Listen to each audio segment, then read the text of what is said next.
Hello दोस्तों, welcome to another video. इसमें हम डिस्कस करेंगे कि मिक्स्ड फ्रैक्शंस को कैसे सॉल्व करते हैं। जैसे यहाँ पे आपको एक प्रश्न दिया गया है, अगर आप इन प्रश्नों को हल कर पा रहे हैं तब तो बहुत अच्छी बात है। तो आप इसका मतलब तैयार है, आपकी मैथ काफ़ी अच्छे तरीके से, आपको बस प्रैक्टिस करने की आवश्यकता है। अगर आपको इनका कॉन्सेप्ट अभी क्लियर नहीं हुआ तो इस वीडियो में हम यही डिस्कस करेंगे कि इन संख्याओं को चुटकियों में कैसे हल करें। आपको इनको बहुत ज़्यादा नॉर्मलाइज करने की आवश्यकता नहीं पड़ेगी या इन पे बहुत ज़्यादा समय देने की आवश्यकता नहीं होगी।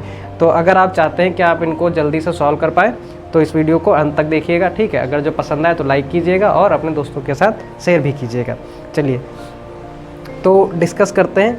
और सब्सक्राइब इसलिए नहीं, शेयर इसलिए मैं नहीं कह रहा हूँ कि आपको मेरी ग्रोथ होगी। इससे क्या होगा कि मुझे थोड़ा अच्छा ये लगेगा कि मैं जितने लोगों को चाहता हूँ पढ़ाना उन तक ये वीडियो पहुँच रही। हो सकता है कि आपको ये आता हो या हो सकता है कि आप इसको जानने के इच्छुक ना हो, तो ये वीडियो उन लोगों तक अवश्य पहुँचाइए जिनको इसकी आवश्यकता है, ठीक है।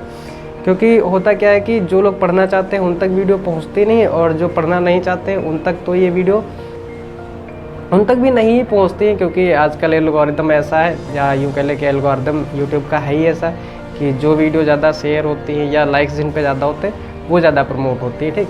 तो मैं चाहता हूँ कि ये वीडियो ज़्यादा से ज़्यादा लोगों तक पहुँचे, उसके लिए आप इसको शेयर करिए।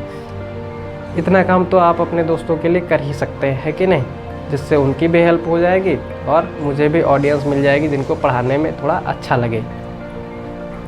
तो देखते हैं इस वाले प्रश्न को कैसे आपको हल करना है। तो देखिए, जब भी मिश्रित भिन्न दी होगी तो 2-3 कंडीशन है। जैसे कि हम जोड़ और घटाना करते हैं तो हमने पहले ही डिस्कस किया हुआ है कि साधारण भिन्नों में क्या है कि हर समान होने चाहिए, और अगर जो समान नहीं है तो उनको समान किया जाएगा। तो सबसे पहले इसमें भी यही देखेंगे कि क्या है, जब हर समान वाली संख्याएँ दी हैं, हर समान है, अगर जो हर समान है तब उनको कैसे हल करेंगे, और हर असमान है तब कैसे हल करेंगे। तो मान लेते हैं एक कोई संख्या है जो है a सही b बटे, क्योंकि हमने तुमको बताया था कि मिश्रित भिन्न वे संख्याएं होती हैं, मिश्रित भिन्न वे होती हैं जिनमें एक पूर्णांक होगी और एक परिमेय संख्या, या कहें भिन्न होगी, परिमेय नहीं भिन्न संख्या होगी, तो उसको कहेंगे मिश्रित भिन्न। तो मान लेते हैं ये पहली संख्या है जिसको जोड़ या घटाना करना है, कोई एक दूसरी संख्या है ऐसे करके दी हुई है, ठीक है। तो आपको कुछ नहीं करना है, जब भी इस प्रकार से दो संख्याएं दी हो तो आपको जो पहली पूर्णांक संख्या दी हुई है उन दोनों का ऐड कर देना है। जो भी यहाँ पे चिन्ह दिया हुआ है, माइनस का दिया है तो माइनस का, प्लस का दिया है तो माइनस का, यहाँ पे प्लस या माइनस जो चिन्ह दिया है वो वैसे ही लिख लेना है। बीच में यहाँ पे प्लस का चिन्ह ही लगाना है, ठीक है। इस बात को आपको ध्यान में रखना है। जब हर समान है तो यहाँ पे क्या करना है, हमको प्लस का चिन्ह ही लगाना है। फिर दूसरा ब्रैकेट बनाना है, और इसमें जो बची हुई संख्या जो फ्रैक्शन में दी गई थी, अब क्योंकि यहाँ पे क्या है, संख्या समान है, क्या हर जो है समान है, तो उसको अपॉन में यहाँ पे लिख लेना है, और जो शेष बची संख्या चिन्ह जो यहाँ पे संख्या के बीच में था वो, और उसको सॉल्व कर लेना है, आपका आंसर आ जाएगा।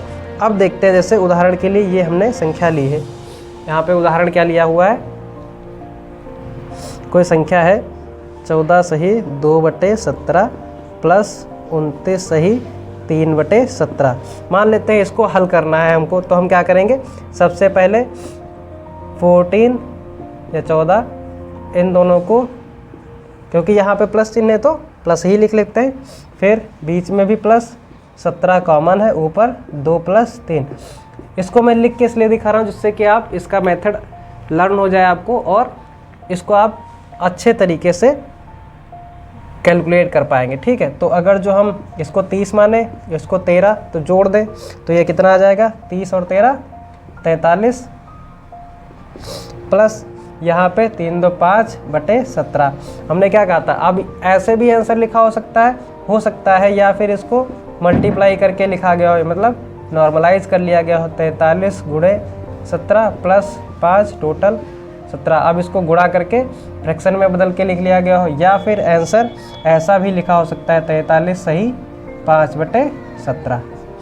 इस प्रकार से आपके उत्तर दिए होंगे, ठीक। यहाँ पे अगर जो माइनस होता तो यहाँ पे माइनस और यहाँ पे माइनस, ठीक, तो उसको घटा लेते हैं। चलिए अब देखते हैं, जब हर असमान है, बी पार्ट में जब हर कैसे है असमान है। असमान मतलब अलग अलग है, असमान हर है, तब कैसे हल करेंगे। ठीक, तो भी कुछ नहीं करना है आपको, केवल पहले नॉर्मलाइज करना है। तो देखते हैं, जैसे मान लेते हैं संख्या है a सही b/c प्लस माइनस d सही e/f। इस प्रकार से संख्या दी हुई है।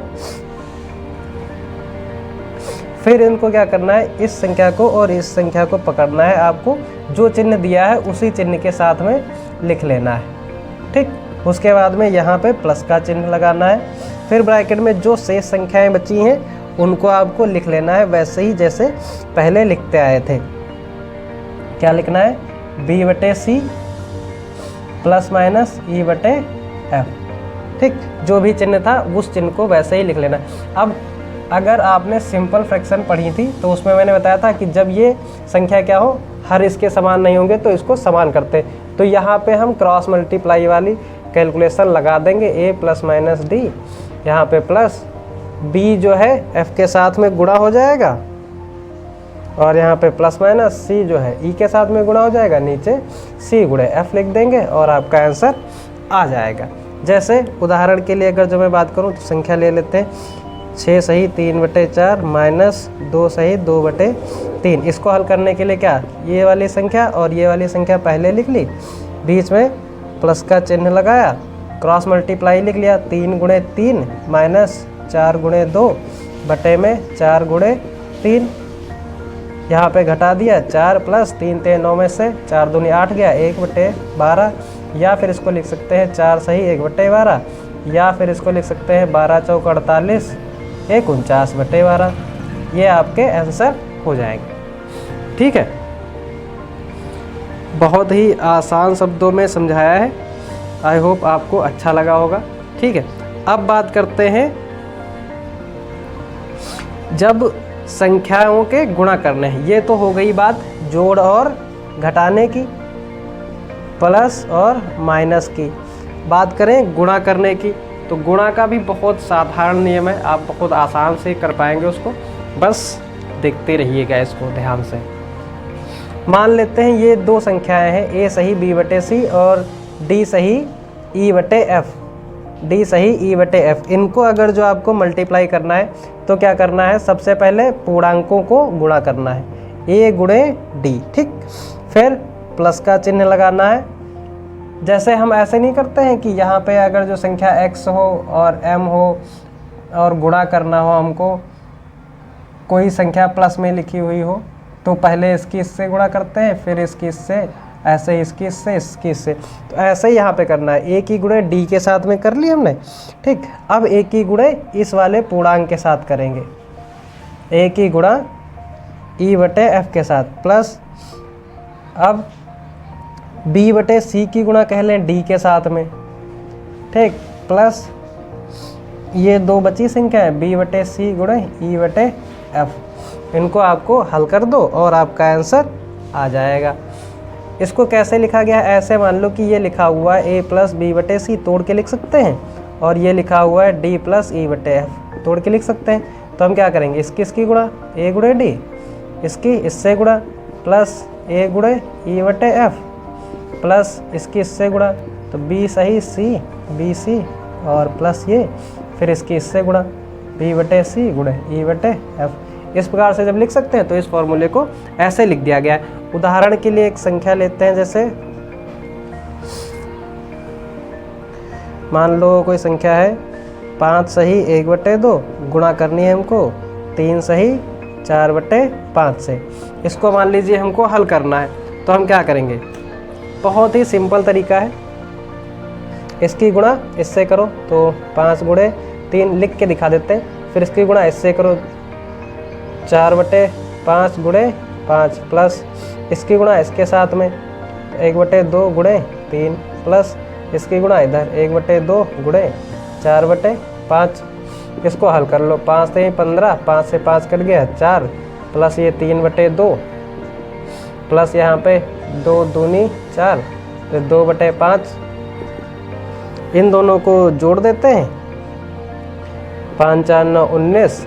इन दोनों को आपको हल कर लेना है, नीचे 10 क्रॉस मल्टीप्लाई कर दिया तो 5 3 15 प्लस 2 दूनी 4, तो ये आ गया 19 प्लस 19/10।